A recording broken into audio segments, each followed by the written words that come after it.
Hi dears. ഇനി soft bread ഉണ്ടാക്കാനായിട്ട് ഓവൻ്റെ ആവശ്യമില്ല, നമ്മുടെ ഇഡലി പാത്രം മാത്രം മതി. അപ്പോൾ ആവിയിൽ വേവിച്ചെടുത്ത നല്ല കിടിലനായിട്ടുള്ള ഒരു ബ്രെഡിൻ്റെ റെസിപ്പിയാണ് ഇന്നത്തെ എൻ്റെ വീഡിയോയിൽ കാണിക്കാൻ പോകുന്നത്. അപ്പോൾ നമുക്കതെങ്ങനെയാണെന്ന് കണ്ടാലോ. ഇന്ന് ഞാൻ ഇതുപോലുള്ള ഒരു ഗ്ലാസ്സിലാണ് മൈദയൊക്കെ അളന്നെടുക്കുന്നത്. ഈ ഒരു ഗ്ലാസ്സിന് 2.5 ഗ്ലാസ് മൈദയാണ് ഞാനിപ്പോൾ എടുത്തിട്ടുള്ളത്. അത് ഇതുപോലെ ഒരു പാത്രത്തിലേക്ക് ഇട്ട് കൊടുക്കാം.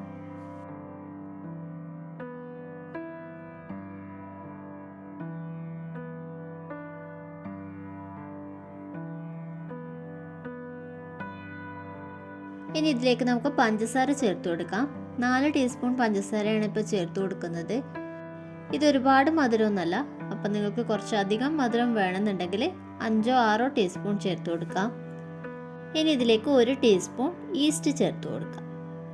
ഇനി ഇതിലേക്ക് നമുക്ക് 2 കോഴിമുട്ട പൊട്ടിച്ച് ചേർക്കാം.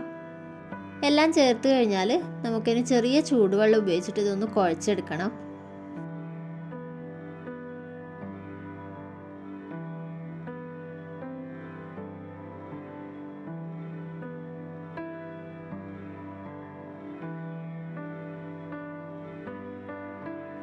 ഇതിൽ നമ്മൾ ചേർത്ത ഇൻഗ്രീഡിയൻസ് ഒക്കെ ഒന്ന് യോജിപ്പിച്ചെടുക്കുന്ന രീതിയിൽ നമുക്ക് കുഴച്ചെടുക്കാം.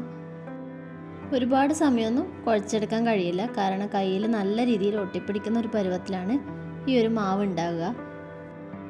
വീഡിയോയിൽ കാണുന്ന ഈ ഒരു പരുവത്തിൽ മാവ് എത്തുന്നവരെ നമുക്ക് വെള്ളം ഒഴിച്ചിട്ട് കുഴച്ചെടുക്കാം. ഇനി നമുക്ക് ഈ ഒരു പാത്രത്തിൽ തന്നെ അടച്ചു വെച്ചിട്ട് ഒരു 30 മിനിറ്റ് റെസ്റ്റ് ചെയ്യാൻ വെക്കണം. ഇപ്പോൾ അരമണിക്കൂർ കഴിഞ്ഞപ്പോൾ നമ്മുടെ മാവ് നല്ല രീതിയിൽ പൊങ്ങി വന്നിട്ടുണ്ട്.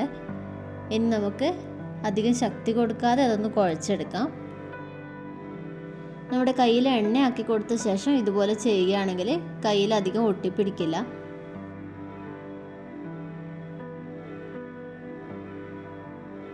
ഇതുപോലെ ചെയ്ത ശേഷം നമുക്കിനി ബ്രെഡ് ഉണ്ടാക്കിയെടുക്കുന്ന പാത്രത്തിലേക്ക് ഇത് മാറ്റി കൊടുക്കാം.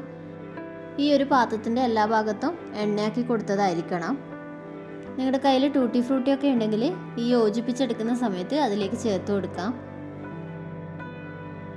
ഈ ഒരു പാത്രത്തിലേക്ക് ആക്കിയ ശേഷം നമുക്കിനി എല്ലാ ഭാഗത്തേക്കും ഇതൊന്ന് ആക്കി കൊടുക്കാം.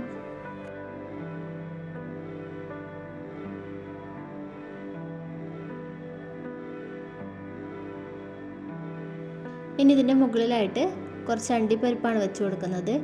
നിങ്ങളുടെ കയ്യിൽ ടൂട്ടി ഫ്രൂട്ടി ഒക്കെ ഉണ്ടെങ്കിൽ ഇതിന് പകരം അത് വെച്ച് കൊടുത്താൽ മതി. അതായിരിക്കും കുറച്ചും കൂടി കാണാൻ ഒരു വൃത്തി ഉണ്ടാവുക. എൻ്റെ കയ്യിൽ ഇല്ലാത്തത് കൊണ്ടാണ് ഇപ്പോൾ ഇതുപോലെ അണ്ടിപ്പരിപ്പ് വെച്ച് കൊടുക്കുന്നത്. നമ്മൾ ഈ ഒരു ഇഡലി പാത്രം സാധാരണ ഇഡലി ഉണ്ടാക്കുന്നത് പോലെ അടിഭാഗത്ത് വെള്ളമൊക്കെ ഒഴിച്ചിട്ട് 5 മിനിറ്റ് പ്രീ ഹീറ്റ് ചെയ്ത് വെച്ചതാണ്. ഇനി നമുക്ക് ഫ്ലെയിം ഓഫാക്കിയിട്ട് ഈ ഒരു പാത്രം അതിലേക്ക് ഇറക്കി വെച്ച് കൊടുക്കാം. ഇനി ആ ഒരു ചെറിയ ചൂടിൽ 15-20 മിനിറ്റ് വരെ നമുക്ക് ഈ ഒരു ഇഡലി പാത്രം അടച്ച് വെച്ച് കൊടുക്കാം.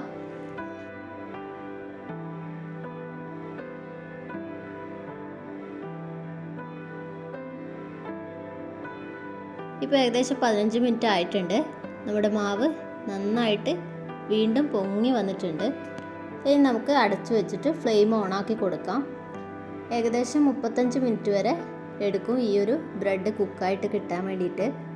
30 മിനിറ്റ് ഒക്കെ ആകുമ്പോൾ നിങ്ങൾക്ക് ഒന്ന് ചെക്ക് ചെയ്യാം വെന്തിട്ടുണ്ടോ എന്ന്. ആവിയിൽ വേവിച്ചെടുക്കുന്നതായതുകൊണ്ട് കരിഞ്ഞു പോകുന്നില്ല, ആ ഒരു ടെൻഷനൊന്നും വേണ്ട.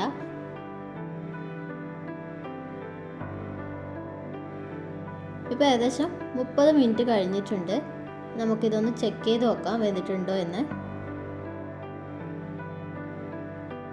മുകൾ ഭാഗമൊക്കെ കയ്യിൽ ഒട്ടിപ്പിടിക്കാതെ നല്ല രീതിയിൽ കുക്കായി വന്നിട്ടുണ്ട്. ഇനി നമുക്ക് ഉൾഭാഗം കൂടി സ്ക്വയറോ മറ്റോ ഉപയോഗിച്ചിട്ട് ഒന്ന് കുത്തി നോക്കാം. അപ്പോൾ ആവിയിൽ വേവിച്ചെടുത്ത ഈ ഒരു ബ്രെഡ് 30 മിനിറ്റ് കൊണ്ട് തന്നെ നല്ല രീതിയിൽ കുക്കായി വന്നിട്ടുണ്ട്. ഇനി ഈ ഒരു ബ്രെഡ് നല്ല രീതിയിൽ തണുത്തതിന് ശേഷം മാത്രമേ ഈ ഒരു പാത്രത്തിൽ നിന്ന് ഇളക്കി മാറ്റാവൂ, അല്ലെങ്കിൽ സൈഡൊക്കെ ഒട്ടിപ്പിടിക്കാനുള്ള ചാൻസ് ഉണ്ട്. അപ്പോൾ നമുക്ക് അതിനായിട്ട് വെയിറ്റ് ചെയ്യാം. നന്നായി തണുത്ത് കഴിയുമ്പോൾ തന്നെ ഇതിൻ്റെ സൈഡൊക്കെ നമുക്ക് ഇതുപോലെ ഇളക്കിയെടുക്കാൻ പറ്റും. അപ്പോൾ നമുക്കിതിന് മറ്റൊരു പാത്രത്തിലേക്ക് മാറ്റി കൊടുക്കാം. ഇപ്പോൾ ആവിയിൽ വേവിച്ചെടുത്ത നല്ല സോഫ്റ്റ് ബ്രെഡ് ഇവിടെ റെഡി ആയിട്ടുണ്ട്. അപ്പോൾ നിങ്ങൾ എന്തായാലും ട്രൈ ചെയ്ത് നോക്കേണ്ട ഒരു റെസിപ്പിയാണ്. നല്ല പഞ്ഞി പോലുള്ള ഈ ഒരു ബ്രെഡ് ഇനി കട്ട് ചെയ്തിട്ട് ഇതിൻ്റെ ഉൾഭാഗം കൂടി ഞാനൊന്ന് കാണിച്ചു തരാം.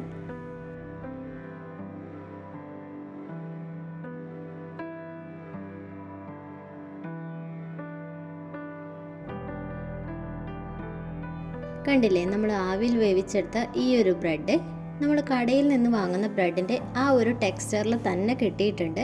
കൂടാതെ നല്ല സോഫ്റ്റുമാണ്. അപ്പം നിങ്ങൾ തീർച്ചയായും ഒന്ന് ട്രൈ ചെയ്ത് നോക്കുക.